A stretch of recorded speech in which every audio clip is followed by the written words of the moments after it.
če so pravi ljudje na pravem mestu, takrat so bili res gigantski ljudje, mislim, osebnosti, recimo, Toš, Nina, Rus, recimo, To so bili ljudje, ki so imeli vizijo, in začeli so z nič. Mi v prostor sociologije nismo prišli kot v prostor, kjer smo si iskali poklice, ampak smo v prostor sociologije prišli, ker smo čutili poklicanost. Vse povsod so bile pravne fakultete, nekako izhodišče, sociologije pač nikjer ni bilo. No, na pravni fakulteti je pa deloval moj profesor Jože Goričar, ki je najprej predaval, to sem še imel v prvem letniku, uvod v družbene vede, takrat še ni bilo sociologije priznane, sledila je pa prav pod tem imenom sociologija. Ta moja osebna pot se je potem nekako iztekla v tem, da me je Goričar predlagal v prvi podiplomski študij sociologije v Jugoslaviji, to je bil pa na Institutu za družbene vede v Beogradu leta 1958. V tem kontekstu je potem tudi nastala revija Sociologija, sociološko društvo v jugoslovanskem merilu, Institut društvenih nauka za družbene vede v Beogradu in tako dalje. Društvo nekako spremlja razvoj takrat že institucionalizirane sociologije. Društvo je bilo pravzaprav akademsko, torej znanstveno. Šele nekako, kar zadeva razvoja slovenskega društva, se zdi, da smo z Petrom Klinarjem kot predsednikom družno, neka skupina, vložili dosti napora, da bi razširili društvo v poklicno asociacijo in smo začeli ustanavljati pravzaprav neke vrste podružnice ali neka središča srečevanja sociologov v Novem mestu, v Kopru, v Kranju, v Prekmurju, na Ptuju. To so bili vsi centri, kjer je bila sociološka stroka zares dobro organizirana in je seveda tudi doživljala potem nek svoj odmev. Seveda niso bili vsi zelo navdušeni zmerom nad načini, ker so bili to vendarle neki novi pristopi, ampak moram reči, da so kar lepe uspehe doživljali s svojimi angažmani. V njih recimo v ptujskem društvu so se zbirali tako sociologi kot politologi in poleg resnih debat o problemih lokalnega okolja je zmeraj še ostal čas tudi za prijetno druženje. No, ampak jaz nisem velik, društvo je verjetno zelo veliko prispevalo k temu, kar se tako hlapno reče, profesionalizacija sociologije. Ker je vendarle po mojem, ravno zaradi te dvojne organizacije, na obeh področjih je društvo povezovalo ljudi. In to je bila zelo pomembna zadeva. V Ljubljani smo pa kot prostor, v katerem so se srečevali v Ljubljani delujoči sociologi in sociologinje, nekako našli gostilno Pri mraku. Mislim, da je v nepozabnem spominu vsem nam, ki smo bili takrat tam, ostal pogovor med profesorjem Petrom Klinarjem in kolegico Maco Jokan. Ta pogovor je potekal pod naslovom Šli smo se sociologijo in se pri tem tudi smejali. Ja, sredi 80-ih let bi lahko rekli, je kar brbotalo v različnih družbenih segmentih. Vse skupaj smo zapakirali največkrat pod pojmom kriza, razne krize, ni bilo osnovnih življenjskih dobrin, konflikti politični so zmerom bolj eskalirali. Ampak moram dodati, da smo slovenski sociologi bili pravzaprav najbolj jugoslovansko povezani in smo odigravali neko, bi rekel, vlogo povezovalcev znotraj prostora. In moram reči, da v to opis tega stanja sodi tudi to, da je takrat na nek način nemoč občutila tudi vsemogoča dotlej partija, ki je odprla prostor za diskusije in seveda z željo, da bi poiskali neke boljše rešitve. Tako da je bila to nadalje zelo zanimiva situacija za sociologe, za sociologijo. Bili so res po svoje zlati časi, ne? Ampak poznamo te čase, ta čas velikih sprememb, ne? In po svoje srečo z režimom, ki smo ga bili, ne? Ker pač ta avtoritarni režim je postal zelo učljiv. V tem smislu rabu je, ker ni imel volitev, je rabu informacije po drugih kanalih, ne? In je zbiral grad. In sociologi so postali pač en pomemben, po mojem, dobavitelj informacij, ne? Ki niso jim razmerje nujno všeč, ne? Vendar pri vodenju društva v tistem času smo, ne samo jaz, ampak dejansko vsi, zmeraj nekako skrbeli za na eni strani resne sociološke razprave in dogodke, na katerih smo obravnavali na najrazličnejše teme, na drugi strani pa je društvo kot civilno-družbena organizacija, bi jaz rekla, zmeraj predstavljalo tudi nek okvir za vzpostavljanje tesnejših stikov med kolegi in kolegicami, ki smo takrat delovali v društvu. Žal se je v 80-ih letih pokazalo, da razpad Jugoslavije seveda ni sociologom tuj. Tudi jugoslovansko združenje je kazalo tendence razpadanja v sredini 70-ih zaradi političnih pritiskov, v sredini 80-ih pa bi rekel, da je spontano bila v razpravo in odnose med sociologi prinešena ta klima razpadanja, ko so kar naenkrat moji dragi kolegi in prijatelji spoznali, da so Srbi, Hrvati in tako naprej.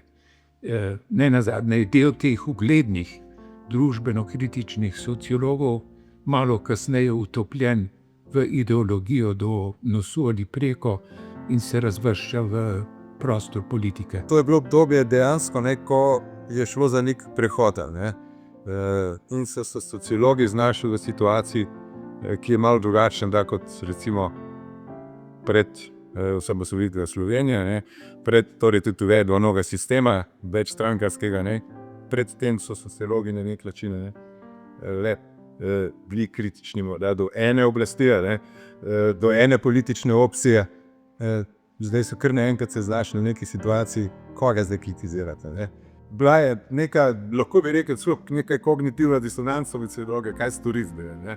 Na prvem srečanju, ki sem ga jaz organiziral, je bila to ključna tema. Slovenske mitologije, ki smo poskušali pripraviti ljudi, da ne povedali kaj racionalnega o tem procesu, ki se takrat dogaja in vedete dejansko velika novost in sprememba velika. Zelo je bilo opaziti, da ljudje ne razmišljajo racionalno, da to ni bil racionalen premislek, ki nas je vodil v Evropo, da je bila to emocionalna in kakšna še ideja. In mi smo hoteli takrat malo to osvetliti, malo drugače, malo bolj racionalno. Moram reči, da ideja ni povsem uspela, ker tudi pri profesionalcih takrat še vlada ta euforija okrog Evrope. In v tistem času se je pokazalo tudi, da so se začeli sociologi na različnih področjih tudi nekako ukvarjati s različnimi temami.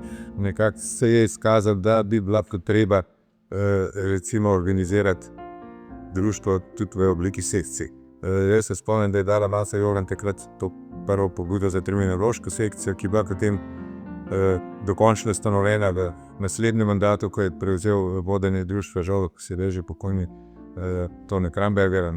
Jaz sem se takrat zadal nekaj nalog, recimo, kar pomembnih, glede na to, da se ukvarja s prostorom in časom in tako, sem želel, da se društvo regionalizira. Pri regionalizaciji sem takoj šel na organizacijo društev po celi Sloveniji. Murska Sobota, recimo, so priteževali ljudje, kamor hoditi in tako, ker so bili večinoma iz Ljubljane. Potem Ptuj, enako je bilo. Potem sem rekel, ok, tretjič, če že gremo na morje, ok, ne gremo v Portorož, in zapravljati velike denarje tam tiste hotele, ampak gremo v Koper in bomo na več lokacijah. Ne, mislim, to je ta moj prostorski me za takrat malo sprožil, za rekel, to bo verjetno zelo zanimivo. Ne, ampak ni bilo zanimivo, ker so se ljudje pritoževali, ok, na morju smo, dobro, no, recimo Koper je še v redu, ampak na več lokacijah. Ne. In takrat sem videl, recimo, kako imajo sociologi slabo prostorsko orientacijo, recimo, ne. In druga stvar, seveda, ne se bodo hotel regionalizirati malo sociologijo, ne, ampak depodevizirati, kar je bilo zelo velika stvar. Jaz mislim, največ si nisem predstavljal, kakšni pori so, kako so me grdo gledali ljudje. Ne. To je bil res poskus te FDV-izacije društva, ampak nekako na pol, ne? Ker jaz sem vendarle vsaj študirala na FDV, če je nič drugega, ne? Pa v društvu sem bila aktivna kar nekaj časa, tako da ni bilo kakšne nevarnosti, da bi kdo društvo odpeljal kam druga. Šalo na stran. Ko sem začela se s tem vprašanjem ukvarjati, sem bila nekoliko žalostna, pa precej žalostna, pa sem gotovila, da moje nekdanje profesorce recimo niso bile nikoli predsednice tega društva, pa so bile aktivne. Članice društva tudi v mednarodnem merilu, na primer profesor Tamaca Jovan, ki je sodelovala pri ustanovitvi Evropske sociološke asociacije. Dobro se je omenil ta čas, ki nas je na koncu leta 2007 in na začetku 2008 popolnoma osupnil. Ampak malo smo bili pa, se mi zdi, sociologi pa tudi objestni in privoščljivi. Mi smo to vedeli, samo poslušali nas niste, ne?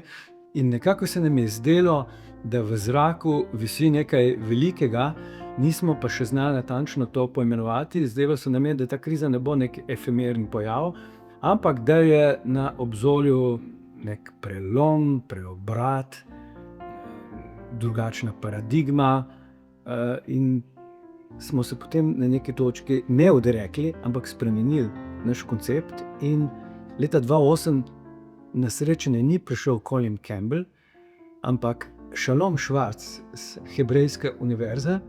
Naslednje leto je bil gost Chris Velce, Inglehartov učenec, proteže, ki je nadaljeval tam, kjer je Schwartz končal, ampak že z zelo konkretnimi in podatki in idejami, in smo razpravljali na veliko in na široko. Jaz sem se začela prvikrat, ko sem ugotovila, da Slovensko sociološko društvo ni kolektivni član Evropske sociološke asociacije, niti svetovne. Ne? To me je šokiralo, ker sem bila prepričana, da je to dejstvo.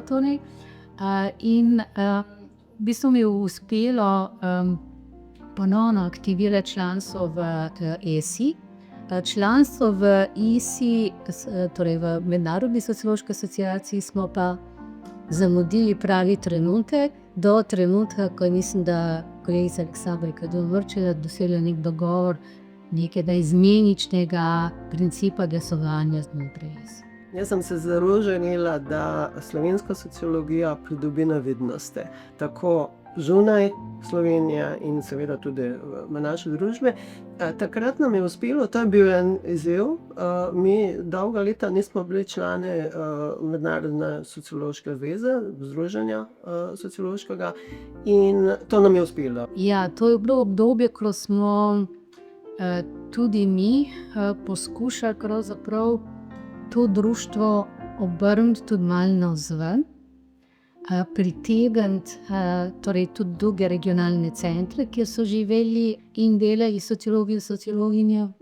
Poskušali smo privabiti čim več sociologov in sociologi, ki ne delajo v akademski sferi. Poskušali smo ponovno malo bolj aktivirati pedagoški del članstva, torej učiteljice in učitelje sociologije na srednjih šolah in tudi študentsko populacijo. Do takrat smo imeli častnega člana, nagrado za častnega člana, priznanje pomembnemu sociologinji ali sociologu. Od takrat pa smo uvedli s kolegom Mlinarjem, nekako oblikovali in tudi društvo sprejelo en pravilnik o nagradah, in takrat smo podeljevali nagrade za dobro znanstveno delo, za popularizacijo, za mlade sociološke upe, torej tudi ljudem, ki niso sociologi in sociologinje, da bi nas videli, da bi bili vidni. To je bila ena stvar, in druga stvar, katera se mi je tudi zdela fajn, da smo naredili v tem obdobju, je približanje mladim. Mi smo to na različne načine tudi delali prej, v tem mandatu pa smo omogočili članstvo ljudem, študentom, torej ne še sociologom, bodočim sociologom, in to je vsaj nekaj časa prispevalo k temu, da je na naših srečanjih bilo tudi veliko mladih. Velika ta prisotnost študentov. Mi smo seveda imeli program, preden sem kandidirala za predsednico, sem imela program, ki sem ga predstavljala na letnem srečanju, ampak moj mandat je bil zaznamovan z virusom koronavirusom. Torej z epidemijo, in če se prav spomnim, smo imeli prvi sestanek predsedstva v novi sestavi, torej konec januarja še v živo, potem pa že od februarja dalje preko Zooma. In mislim, da na koncu potem jeseni, ko smo prišli v Novi Vas, se je izkazalo kar za dobro, da smo načrtovali to spletno organizacijo srečanja. In udeležba je bila odlična. Zdaj ne vem, ali je bila udeležba odlična zato, ker smo bili res v času, ko smo potrebovali drug drugega, ko smo potrebovali takšne aktivnosti, ali mogoče tudi zaradi spremembe, ne, nekaj novega je bilo, ker vemo, da je, preden je prišlo do te epidemije, so pravzaprav je udeležba na zobodkih nekako upadala. Pa tudi odzivi, vsaj na prvo srečanje, so bili zelo dobri. Ja, mogoče samo še to, da smo potem še seveda drugo srečanje organizirali preko Zooma, spet smo imeli tisti jesenski val, na srečo smo se odločili pravočasno, da gremo na Zoom, ampak pa so že odzivi bili nekoliko mešani, ker seveda je prišlo že do krepke politizacije epidemije, in takrat seveda je bil to nasprotovanje ukrepom, delovanju preko Zooma je bilo že nekako pogojeno z temi političnimi nasprotji, ne, za in proti ukrepom, in se je to potem tudi v odzivih pokazalo. Ko sem se jaz začel pridruževati temu društvu, pa vključevati, sem bil še mlad študent, pa kasneje mladi raziskovalec, in smo seveda te učitelje, ustanovitelje občudovali, ne. Predvsem pa se naslajali ob njihovih veleimenitnih zgodbah, ki so imeli vse po vrsti strašne reference, ne, iz bivše države, velikih imen, ne. In se nam je zdelo, da je to najpomembnejše društvo, a sploh še kaj pomembnejšega, kakorkoli, ne.